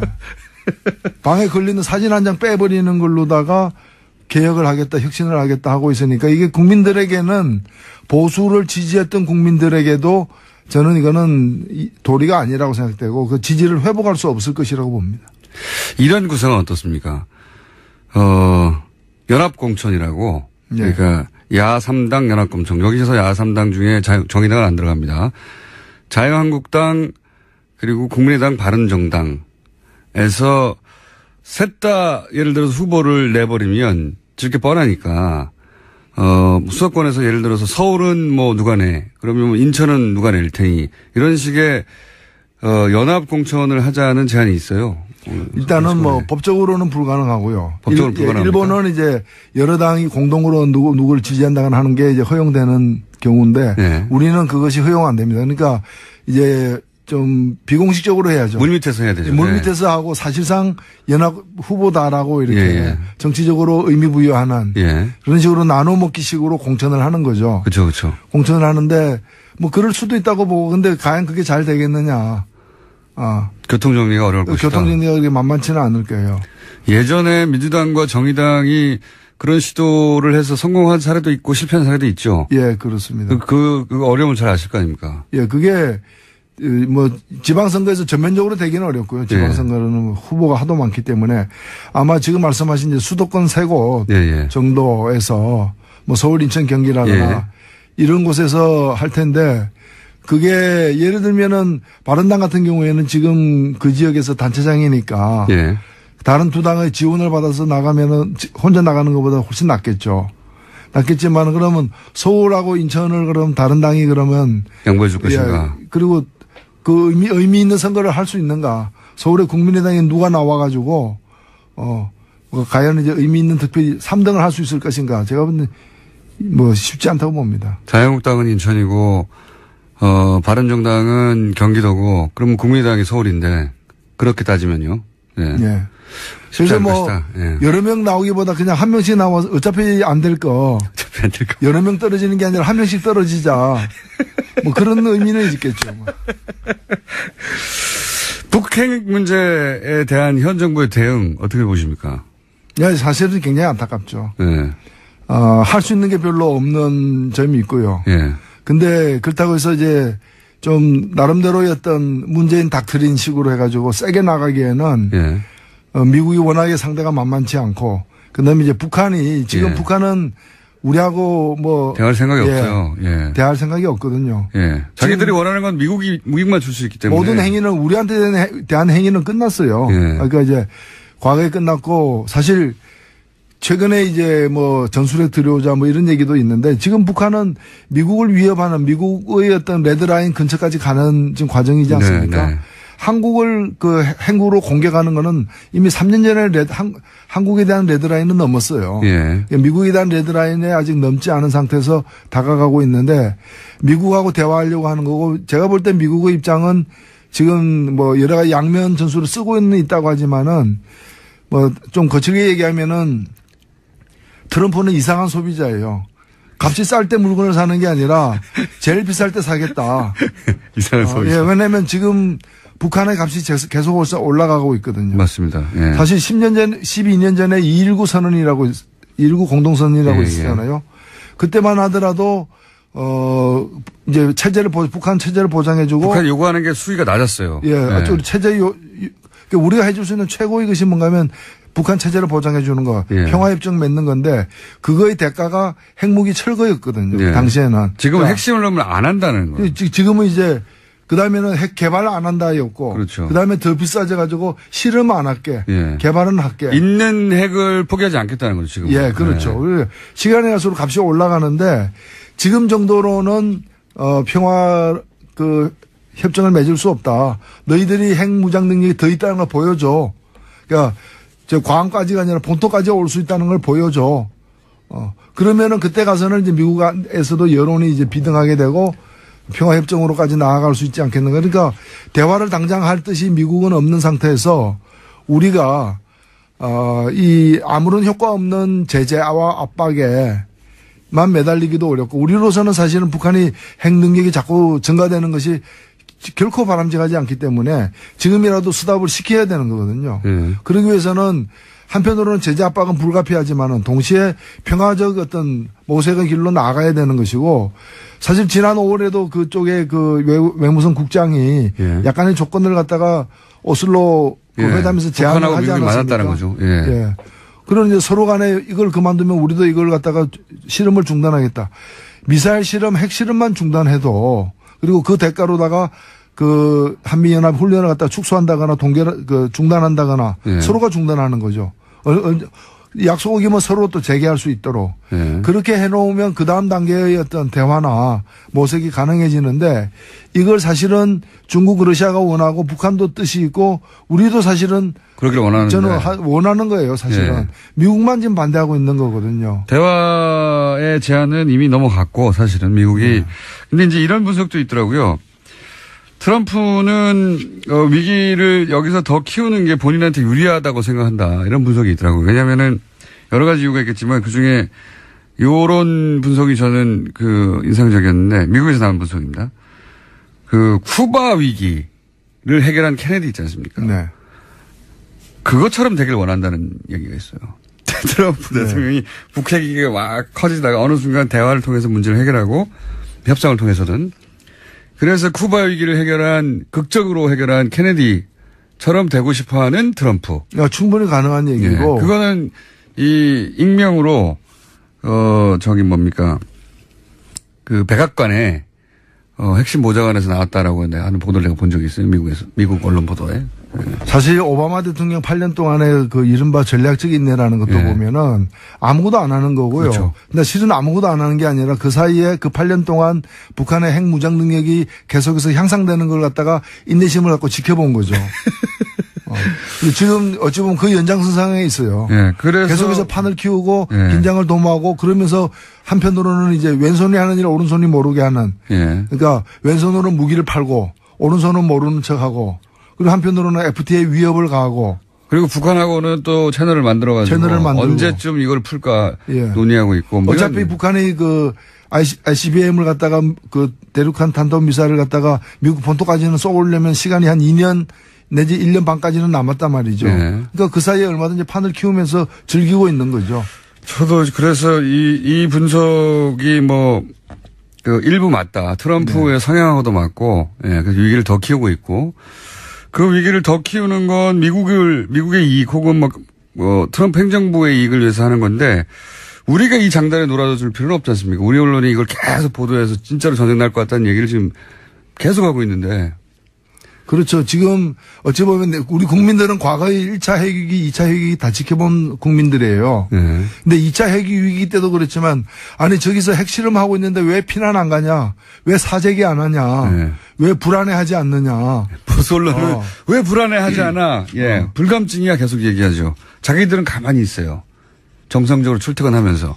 국민들도 독자들도 불안해하라고 요구하는 거죠. 그러니까 불안이 증폭될수록 그런 과거 이제 독재 세력의 잔재들 그리고 극우 세력들, 보수 세력들이 자기들 터전이 더 많아진다라고 이렇게 착각을 하고 있는 거죠. 한 가지만 더 여쭤보자면 탄도 중량 제한을 해서 미사일 주권을 해보겠다 이런 얘기 있지 않습니까? 이건 어떻게 평가하시죠? 저는 솔직히 얘기해서 이거는 플라시보 효과라고 봐요. 플라시보 효과. 이게 국민들의 어떤 불안감. 저쪽이 이제 무력으로다가 자꾸 이렇게 커져 나가는 걸 보고 한편은 불안하잖아요. 우리도 너희들 무력으로 때려잡을 수 있어. 라는 좀 착각을 갖게 만드는 건데. 위안을 주는 거죠. 정서적인. 사실 2톤이면은 지하 수십 미터 벙커까지 다 때려잡을 수 있다는 건데 지금도 우리가 현무 2A 같은 경우에 이 미사일 지침이 그 이명박 정부 때 조금 바뀌어가지고 우리가 이제 좀 더 만들 수 있는 게 늘어났어요. 그래가지고 300km 이내에서는 300km까지 날아가는 그 미사일 같은 경우에는 2톤의 어떤 탄두를 갖게끔 돼 있는데 300km면 어딘가 하면 신의주예요. 그리고 300km면 어딘가 하면은 한경남도가 다 커버되는 거예요. 그렇기 때문에 기본적으로 지하 펑크가 이제 마늘이라고 보여지는 곳은 현재도 다 커버되는 거고. 펑크버스도 할 수 있다. 그럼요. 그리고 지금도 보면은 500km면 1톤까지 가능하거든요. 현무 2B 같은 경우에는 그 500km면 어딘가 하면은 우리 그 조선시대 때 육진 있죠, 육진. 저기 회령, 종성, 경원하는. 여진적으로 막아냈죠. 육진 빼고는 다 커버되는 거예요, 사실은. 그 사고는 다 포함되고 육지 빼고 다 커버되는 게 1톤이고 1톤이면은 웬만큼 지하에 있는 것도 다 파괴가 가능하기 때문에 이걸 더 늘린 거는 우리로서는 국방 자주권 입장에서 무제한으로 푸는 것이 맞는 거죠, 사실은. 네. 왜 미국이 우리 미사일 성능까지도 이렇게 한계를 짓냐 이거예요. 그걸 풀었다는 데 의미가 있는 거고. 그게 의미가 있는 것이지 실제 효력에 북한에 대해서 북한이 이것 때문에 위협을 느낀다면 이미 느꼈을 위협이기 때문에 큰 문제는 없다. 그러니까 우리 국민들에게 이제 그냥 약을 하나씩 주면서 이제 뭐 진통제 같은 효과를 이제 보려고 하는 불안해하지 말라는 거죠. 예, 그렇죠. 그런 의미가 있다. 근데 이제 그걸 못했으니까 이때까지는. 이게 저는 아이러니가 이런 중량잔을 푸는 조치들은 사실은 진보 정권에서 시작했어요, 다. 그게 지금 전술핵도 마찬가지예요. 네. 전술핵 들어오죠. 심지어는 핵무장해야 된다고 하는데 핵무장하는 방법 제가 하나 가르쳐 드릴까요? 핵무장은 쉽게 하는 거. 대개 보면은 그 보수 언론들이 핵무장을 해야 되나 그 쉽지 않음으로 이래 되는데 쉽게 할 수 있는 방법이 있어요. 한미동맹 파기하면 돼요. 그럼 우리 마음대로 만들 수 있어요. 그렇죠. 예. NTP 탈퇴하고, 예. 그래서 이제 경제가 전자권도 망하겠죠. 해소하지 않으려고 하면서 예. 전술핵 들어오자는 얘기는 저도 그게 말도 안 된다고 봅니다. 전술핵을 들어오려면 작전권이라도 있어야죠. 예. 버튼을 누를 수도 없는데 뭐 핵을 들어오자는 말만 하고 있는 건지. 그래서 뭘 갖고 싶다, 장난감 사고 싶다 이래서 네가 아르바이트해서 사 이러니까 아르바이트 안 할래요, 사주세요. 자꾸 그 얘기만 하고 앉아있는 거예요. 여기까지 하겠습니다. 예. 연습은 첼로 연습을 계속 하시는 걸로 알고 있겠습니다. 예, 입담어서 계속 쓰고 계십시오. 저는 거기다 잘 쓸 연습을 할 테니까 예, 연습을 하고 계십시오. 첼로를. 정의당 노회찬 원내대표였습니다. 감사합니다. 네, 감사합니다. 불친절한 AS. 노회찬 대표님, 자클린의 눈물 신청합니다. 첼로 연주. 라흐마니노프의 보칼리제 신청합니다. 이런 식으로 신청곡이 지금 제도하고 있습니다. 그리고 말이죠. 지난 시간에도 얘기했는데 원종우 씨 방송이 나가지 않는데 문자 나옵니다. 문자가 옵니다. 7시 16분에 오늘도 굿이었어요, 원종우. 네. 귀가 아니라 마음으로 듣고 있는 파토의 과학 같은 소리 정말 재밌네요. 8시 17분. 예. 원종우 오늘따라 유독 알차고 재밌네요. 8시 22분. 오늘 없어요, 근데. 오늘 원종우 씨 방송이 아예 없어요. 네. 댓글 알바들이 지금 창궐하고 있습니다. 그리고 축구 이야기를 편히 할 수 있을 때가 언제가 될까요? 축구 이야기 조만간 해보겠습니다. 네, 저도 축구 굉장히 좋아하는 축구 광으로서 최근 축구에 대해서 할 말이 많으신 분들이 아주 많으실 걸로 압니다. 예. 축구 이야기 다뤄보겠고요. 예. 그 외에 주말에 제가 부페 먹는 걸 봤다는 분도 있네요. 예. 먹었습니다. 여기까지 하겠습니다. 자, 방송이 나가기 전에도 유독 알차고 재밌다는 원종우의 과학 코너를 오늘 밀어낸 당사자 양지열 변호사님 나오셨습니다. 안녕하세요. 네, 안녕하세요. 네. 몸과 마음이 순수한 양지열 변호사입니다. 몸과 마음이 순수하다는 건 뭡니까? 요즘 밀고 있는 거예요. 그래요? 이미지 세탁 좀 하려고. 네. 네. 악마 나왔습니다. 정리, 소망, 중망, 대망 다 거친 양정리 양. 자, 양변 나오셨습니다. 이상하게 양변. 또 지저분하게 만들어 놓으시네. 예. 오늘은 어떤 사안을 가지고 왔길래 원종우 씨 코너를 밀어낸 겁니까? 밀어낸 게 아니죠, 제가. 원종우 씨 참 그리고 SNS에 본인이 오늘 댓글을 남겨달라고 특별히 요청을 했었어요. 제가 원종우 씨랑 SNS 친구거든요. 자기 안 나가니까 꼭 댓글 남겨달라고 그렇게 SNS에 강조를 하시더라고요. 어찌나 많이 문자가 오는지요. 네, 원종우 씨 코너 오늘따라 유난히 알차요, 뭐 이런 거. 제가 밀어낸 건 절대로 아닙니다. 제작진에서 이렇게 한 겁니다. 최소한 원종우 씨 시간대에 오면 또 모르겠어요. 그런 게 어딨어. 그 이전에, 예. 일단 일은 해야 하니까. 예. 없어도 있는 듯한 존재감 이런 문제도 옵니다.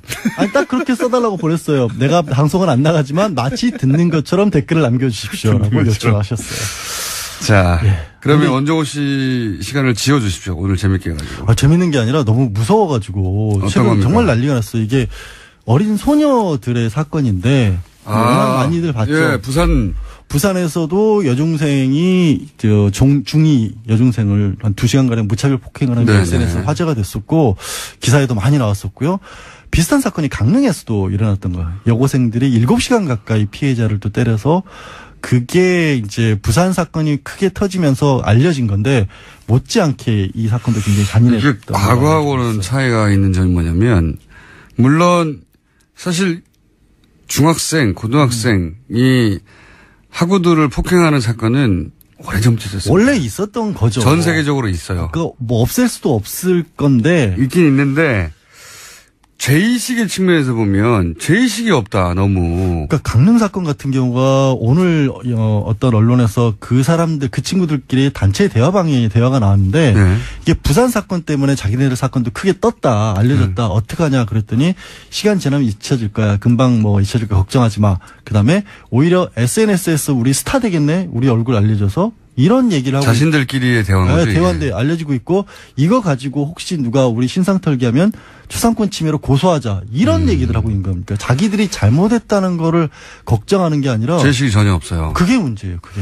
보통 과거에 이렇게 이런 사건이 나면 뭐 부모들이 찾아가서 혼내고 선생님 혼내고 뭐 그러면 겁을 먹기도 하고 미안하다고 하기도 하고. 아니, 그 사고를 친 아이들도 무릎 꿇고 부모들도 울고 그러니까요. 이런 모습이었는데 이제는 그게 놀이가 됐어요. 놀이가. 이상한 풍조가 돼버린 거예요. 자기들끼리 그 사진을 공유하고 아니 처음에 부산 사건이 알려진 것도 그거잖아요. 자기가 때려놓고 자기가 그걸 사진을 찍어서 다른 친구에게 보낸 거 아니에요. 이렇게까지 때렸는데 나 감옥 들어갈 것 같냐라고 물어보는 바람에 그걸 받아본 친구가 하도 어이가 없으니까 이거를 공개를 하면서 사건이 알려진 거거든요. 그 강릉 여중생 폭행 사건도 마찬가지로 자신들끼리는 그런 얘기를 했다는 거죠. 네. 아주 심각한 수준의 얘기들이 나왔고 똑같이 때리면서 또 카메라로 찍으면서 뭐 카메라 똑바로 쳐다보고 있어라 뭐 이런 식의 얘기를 하면서 또 카메라 촬영까지 했다는 거예요. 피해자를. 놀이가 됐어요. 정말로. 자신들의 행위가 뭐랄까요. 본인들이 일종의 연기자가 돼가지고 그 안에서 연출을 하고 폭력 행위를 그걸 올리고 그거를 즐기는 놀이가 돼버렸어. 이러다 보니까 예전에는 애들이 아직 어려서 그렇다라고 하는 여론이 우세했다면 이런 걸 직접 보고 나니까 이제 야 이거 소년법을 폐지해야 되는 거 아니냐. 그러니까 지금 저도 원칙적으로는 지금 말씀하신 것처럼 그래도 아직 어린 친구들이기 때문에 네. 기회를 더 주자나지는 어른들이 더 잘못했다라는 그러니까 지금은 아직 미성숙 상태니까. 네. 근데 지금은 그 수준이 너무 심해져서 어느 정도 경각심을 불러일으켜 줘야 될 필요는 있겠다라는 생각이 다른 나라는 어떻습니까? 관련 법이. 지금 일단 우리나라 우리 법은 우리 법은 어떤 상황이냐면 말씀들이 굉장히 여러 가지가 많이 나오는데 소년법 구조를 좀 아실 필요는 있을 것 같아요. 첫 번째로 소년법은 일단 형사처벌을 할지 말지를 나눕니다. 그러니까 네. 19살이 되지 않은 그걸 다 소년이라고 부르거든요. 네. 10살부터 19살 사이까지는 일단 문제를 일으켰을 경우에 이거를 형사재판을 받게 할 거냐 아니면 이른바 소년보호 사건이라는 걸로 빼서 소년원으로 가는 거죠. 별도의 처리를 하는 네. 거예요. 이거는 가장 심할 경우에도 소년원이고 대부분은 그냥 보호관찰 정도에서 끝나는 겁니다. 그리고 형사재판을 받았다라는 걸로 기록이 남지도 않아요. 그러니까 두 개가 분리를 시키는 겁니다. 우선은 첫 번째는 이제 기존의 형사법으로 네. 성인들처럼 처리할 거냐 말 거냐를 이제 정리한다. 정하는 거죠. 그리고 네. 성인들처럼 기존의 형사재판으로 처리를 하더라도 형벌을 좀 낮춥니다. 그러니까 네. 예를 들어서 사형도 없죠. 사형 무기징역은 아예 선고를 못하고 네. 무기징역 선고는 이제 18세 같은 경우 할 수는 있는데 그때도 그럴 거면 15년까지만 선고를 할 수 있도록 되어 있고요. 가석방 같은 경우도 성인방 같은 경우에는 뭐 3분의 2 이상 실질적으로 형을 다 채워야 되는데 한 3분의 1 정도만 채우면 가석방 할 수 있다. 이런 식으로 많이 낮춘 겁니다. 그러니까 뭐 아직 미성숙한 상태에서 저지른 네. 일에 대해서 기회를 다시 한번 줘야 된다. 근데 이게 그러니까 그렇다고 형사처벌을 안 하는 것도 아닌데 네. 아이들에게도 잘못 알려진 것 같아요. 우리는 사고 쳐도 벌 안 받는다. 이런 식으로 생각을 하니까 내지는 벌을 받아도 잠깐 고생하고 끝난다. 이러니까 거의 막가는 식의 어떤 형태들이 좀 나오는 것 같아요. 그래서 사회적으로 이 청소년들에게 이 경각심을 불러일으키기 위해서 소년법에 대해서 보다 강력하게 개정을 해야 된다. 혹은 폐지해야 된다. 이런 논의가 이제 막 터져나오기 시작한 거 아닙니까? 그런 여론들이 많죠. 아예 폐지하자는 얘기도 있고. 근데 아예 폐지하는 거는 저는 반대라는데. 그러니까요. 그건 전 말이 안 된다 봅니다. 그러니까 이제 지금은 13세하고 23세 혹은 33세하고 똑같이 다르죠. 다를 수는 없죠. 다른 건 다른데 지금 구조는 뭐냐면 아까 이제 소년 보호 사건으로 네. 형사 재판으로 안 가고 보호 관찰이나 가장 심한 경우에도 소년원으로 가는 경우는 뭐 계도가 목적이고 교화가 목적이면 거기서라도 좀 잘 해줘야 될 거 아니에요. 근데 그것도 인원이 너무 딸리는 거예요. 예를 들어서 보호관찰관 한 분이 감당해야 될 숫자가 100명에서 150명이에요. 그럼 걔들을 어떻게 돌봅니까? 말도 안 되죠. 그러니까 이번 사건, 부산 사건에서도 또 드러난 것 중에 문제점 중에 하나가 그 폭행을 한 가해자 학생들 중에 2명이 보호관찰 상태였어요. 하나는 폭행도 있고 하나는 폭행, 하나는 절도로. 이미. 근데 경찰에서는 그 사실도 알 수가 없었어요. 일반 형사 사건이 아니다 보니까 기록이 안 나오는 경찰에 나왔구나. 그러니까 가해자들이 신고가 들어와도 얘들이 문제가 있는 애들이다. 빨리 어떻게 수습을 해야겠다는 생각을 못하고 그냥 차일피일 미루다가 이게 SNS를 통해서의 알려지고 나서 부랴부랴 수사에 나선 상황이 된 거예요. 뭐 사법당국에서는 청소년들이라고 하면 일단 성인들의 범죄보다는 좀 가볍게 보겠죠, 당연히요. 애들이 뭐 싸우고 잘하는 게 당연하지 않느냐. 이런 식의 인식이 있으니까요, 기본적으로. 근데 이번에는 그거가 조금 저는 받아들일 수가 없는 게, 이 피해자 어머니가 사진이 그렇게 올라온 걸 보고 경찰에 들고 가서 너무 심각하니까 사진 좀 안 돌아다니게 좀 처리를 해달라라는 요청까지 했다라는 거예요. 그럼 그 사진을 경찰분들이 봤다는 거잖아요. 그 사진 보셨죠? 저도 나중에 봤습니다. 그걸 보고 어떻게 이렇게 좀 미온적인 태도를 보일 수가 있었는지가 너무 이해가 안 가요. 그래서 지금은 이제 해외 사례를 들어보죠. 해외는 그럼 어떻게 합니까? 해외 같은 경우에도 각양각색이긴 해요. 나라마다 다르겠죠. 기준이 딱 정해지지 사실 않았는데. 이런 것도 있어요. 우리가 18세 이상이 봐야 된다고 성인 딱지가 붙은 것을 어느 나라에서는 12세가 보고 있어요. 오히려 그런 나라들도 있죠. 네. 근데 대부분 뭐 10살, 12살, 13살 이 정도로 우리처럼 그 나이 밑에일 경우는 처벌하지 않는다라는 것은 같아요. 그럼 전 세계적인 공통이고. 같은데 조금 차이가 있다면 원칙적으로 처벌하지 않는다라고 보아놓고 각각 개별 사안을 좀 더 구체적으로 보도록 하고 있어요. 예를 들면요. 예를 들면 그러니까 그 무능력자라고 하거든요. 형사 무능력. 이런 책임을 질 능력이 없다는 게 원칙이지만 다만 사건의 경중에 따라서 이 정도라면 책임을 져야 된다. 내지는 이 아이가 뭐 학력 수준이 어느 정도라면 알고 있다. 뭐 이런 식으로 따지는 거예요. 개별적으로. 예외적으로. 예외적으로. 근데 우리는 원칙적으로 14살이 안 됐으면 일단 다 빼는 거예요. 그러니까 약간 좀 차이가 있군요. 이 부분만 그런 건 아닌데 우리 사법체계가 공장형이라고 우리는 표현을 많이 하거든요. 공장형? 그냥 딱 기준을 정해놓고 다 그 기계적으로 적용한다. 기계적으로 적용하는 거예요. 이게 뉴스 공장하고는 좀 다르네요. 그럼 거기서 또 뜬금없이 숟가락을.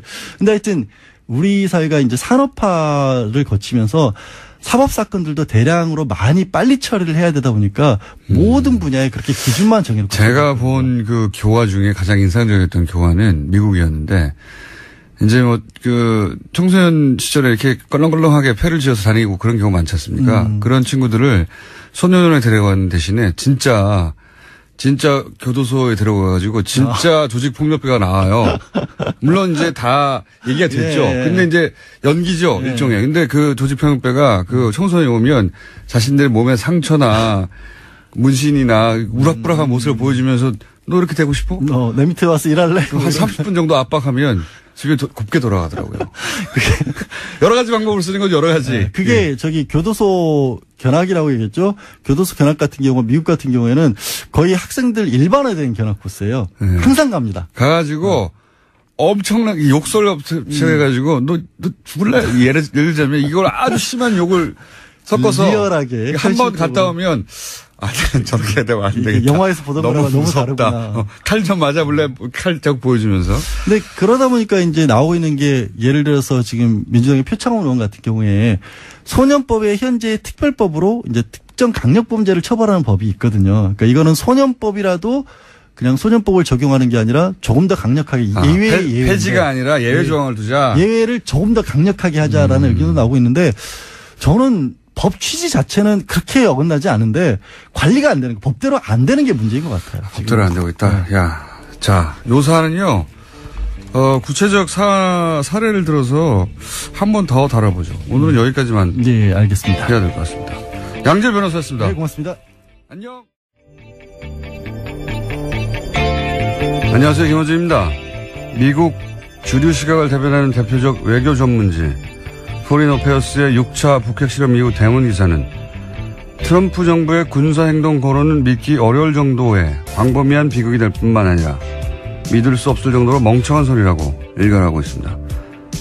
동시에 미국은 한국과 함께 지난 8년 오바마 정부 때보다 적극적이고 집중적으로 그리고 직접적인 협상과 경제 관계를 통해 북핵 문제를 해결할 수 있으며 끝없는 말전쟁은 북한의 주장을 오히려 강화시킬 뿐이라고 지적하고 있습니다. 이런 기사가 나오는 이유는 트럼프 정부가 군사적 옵션을 계속 이야기하기 때문이죠. 북핵 실험이 계속되는 마당에 미국이 가만히 있을 수는 없겠죠. 하지만 구체적 정책이나 통일된 정부 견해 없이 거친 말부터 토해내는 트럼프 덕분에 미국의 긴장도는 계속 분명 올라가고 있습니다. 우리 언론이 그 긴장을 그대로 전달하는 것도 중요하죠. 그런데 왜 트럼프의 거친 말들은 그 당사자가 될 우리 입장에서는 절대 결코 말도 안 된다는 주장을 우리 언론 스스로는 안 하는 겁니까? 죽는 건 우리인데. 그럼 트럼프의 말 이상으로 거칠게 트럼프를 직접 비판할 자격이 우리에게는 있는 거죠.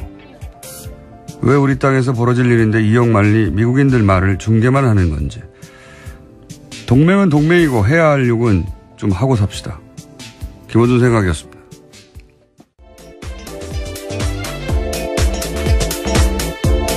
시사인의 김은지입니다. 자, 북핵 뉴스가 아직도 많이 쏟아져요. 그죠? 예, 계속해서 나오고 있습니다. 어제는요, 미국이 한국에 수조원대 무기를 팔기로 했다고 백악관이 밝혀서 화제가 되고 있습니다. 이를 트럼프 대통령이 개념적으로 승인했다라는 건데요. 개념적 승인이라는 표현은 의회의 최종. 그리고 푸틴도 면바디 했죠, 예.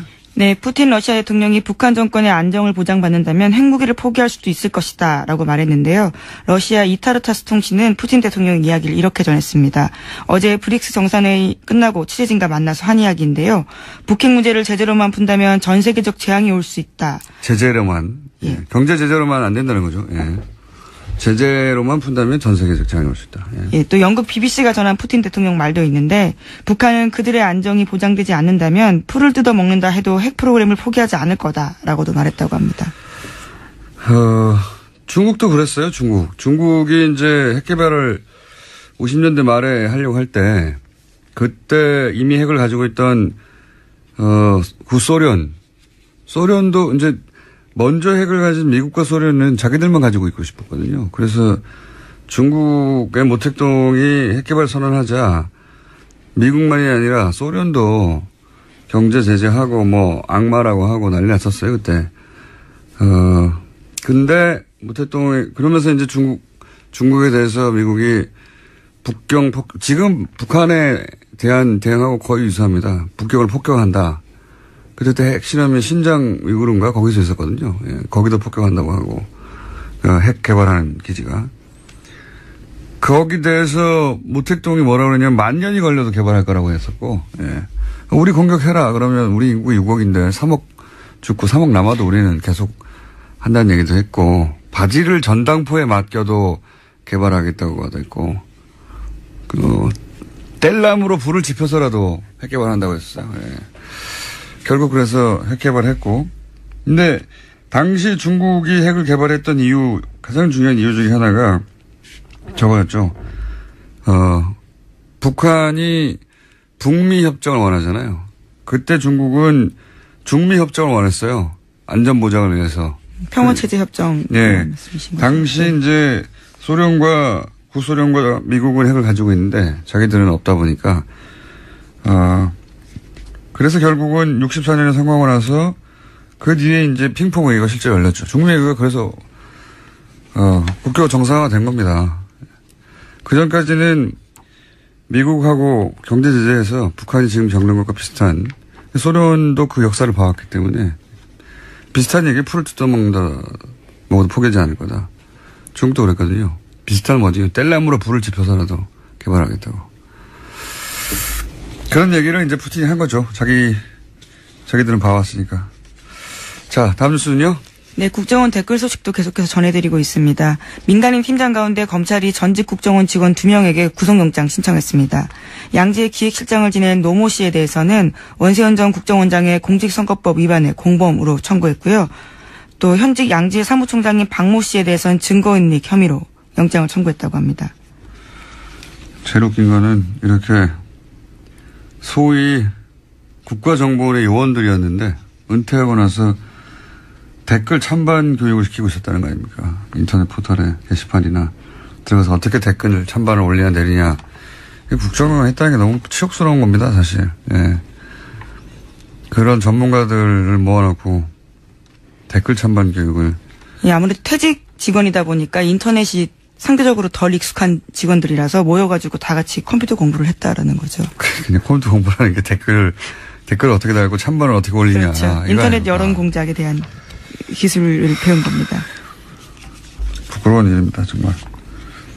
다음 뉴스는요? 네, 어제 국정원 댓글 연루 의혹을 받는 서경도 교수에 대한 이야기 해드린 적이 있는데요. 또 다른 해명이 나왔습니다. 다른 프로젝트로 하는 협정에 가입하고 나서 미국은 미사일을 팔지만 우리는 안 된다는 거죠. 예. 그렇게 됐고 노무현 정부 때 이제 전시작전권 한수 합의하고 나서 그때 협상 시작해서 2년 걸려가지고 또 사거리를 800km로 이명박 정부 대서에 받아냈거든요. 네. 이번에는 이 탄두를 우지한을 풀겠다는 거죠. 이게 무게가 풀리면 본질적으로 거리도 풀리는 것과 마찬가지인 게 무거운 거를 나르다가 가벼운 걸로 바꾸면 더 멀리 가니까 그런 의미에서 미사일 관련해서 제약은 사실상 없어졌다. 이렇게 해석할 수도 있습니다. 네. 그 관련해서 뉴스가 계속 나오는 거고요. 다른 뉴스가 또 있습니까? 네, 문재인 대통령이 러시아 블라디보스토크로 오늘 출국합니다. 오늘 개막하는 동방경제포럼 참석과 블라디미르 푸틴 대통령과의 정상회담 때문인데요. 이를 앞두고 러시아 타스 통신과 인터뷰를 했습니다. 내용들이 좀 눈에 띄는데 문재인 대통령은 북한 핵 문제 해결에 도움이 된다면 어떤 종류의 대화도 피하지 않겠지만 지금은 북한과 대화할 적절할 때가 아니다라고 밝혔습니다. 또 한국은 북한의 6차 핵실험에 단호한 조치를 취할 것이지만 동시에 북핵 문제의 근본적 해결 방안 모색을 계속할 거다라고 강조했는데요. 또 그러면서도 북한이 도발을 반복하고 뒤이어 국제사회가 이를 비난하고 대북 압박을 강화하는 악순환의 고리를 끊을 필요가 있다라고 했습니다. 이게 제일 중요한 얘기인 것 같아요. 그러니까 이렇게 해왔죠. 벌써 10몇 년간 이상. 10몇 년이 뭡니까? 90년도부터 시작했으니까 거의 30여 년 가까이 북한이 핵 관련해서 뭔가 도발을 하고 경제 제재하고 압박 강화하고 하지만 또 핵 개발하고 이거 근본적으로 끊긴다는 거죠. 뭔가 큰 그림을 준비하고 있는 것 같고요. 그게 성공할 수 있기를 바라는데 어쨌든 제일 중요한 멘트는 뒤에 가장 뛴 것 같습니다. 예. 이 고리를 끊어야 한다. 승인이 남아있다는 뜻입니다. 다만 구체적인 무기 종류는 특정하지 않았는데요. 이번에 계획이 없었던 새로운 무기 판매를 승인했다는 뜻으로 읽힙니다. 아마 이제 한국 미사일 탄두 중량 제한 풀어주는 대가 주고받은 거겠죠? 네. 네, 물론 이에 대해서 청와대는요. 두 정상 간의 구체적인 무기 도입과 관련된 언급은 없었다라고 강조하고 있습니다.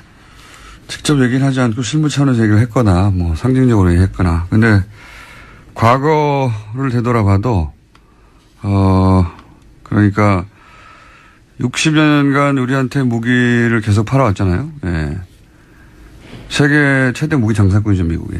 그런데 장사할 기회를 놓치지 않을 것이고 과거에 처음으로 사거리 풀어줬을 때가 이제 김대중 전 대통령 때인데 그때도 그거 늘어지면서 탄도미사일 팔았어요. 예. 미사일 제한을 풀어주지 않고 무기 많이 팔아먹었죠. 그러니까 이 탄도 중량은 무제한으로 해제하면서 주고받은 거니까 이건 뭐 있을 수 있는 거래라고 보긴 합니다. 예. 근데 이걸 이제 미사일 주권 회복이라고 일부에서 얘기를 하는데 그런 이유가 있죠. 예. 7월 달인가요? 제가 한번 얘기한 것 같은데 이게 이제 협정도 조약도 아무것도 아니고 미국이 가이드라인 지침을 만들어가서 시작된 거거든요. 지침. 기분 나쁘게. 미사일 개발에 관한 자율 지침이라고 79년에 만들었어요. 예. 자율이 무슨 자율입니까? 예. 미국이 하지 말라고 해서 못한 건데.